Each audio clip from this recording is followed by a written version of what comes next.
In the wake of Ananias and Sapphira's sudden deaths, a great fear settled upon all the church and everyone who heard what had happened.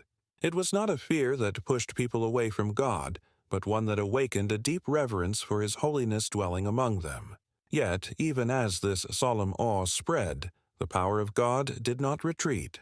Instead, it increased.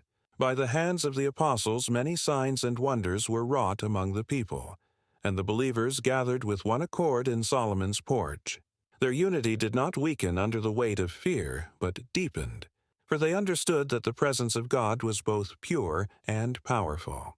Outsiders dared not join themselves lightly, recognizing that this fellowship was not built on human excitement but divine reality. Yet the people still magnified them, and in that environment of holy fear and sincere faith, believers were added to the Lord in great multitudes, both men and women. So mighty was the grace upon the apostles that the sick were brought into the streets and laid on beds and couches, hopeful that even the shadow of Peter passing by might fall upon them. This was not superstition, but expectation, an acknowledgement that God was moving so strongly through His servants that even their nearness carried healing virtue.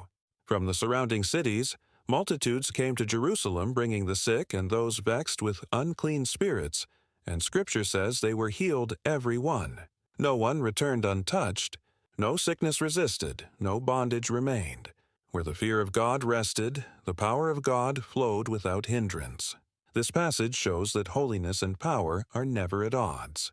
The same fear that reminded the Church of God as purity became the atmosphere in which miracles flourished.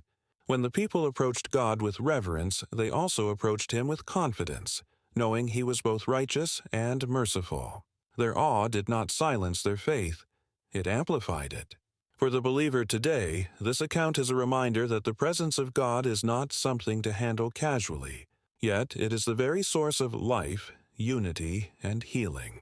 When the church returns to that blend of reverence and expectancy, the world once again sees a faith that cannot be imitated, only magnified,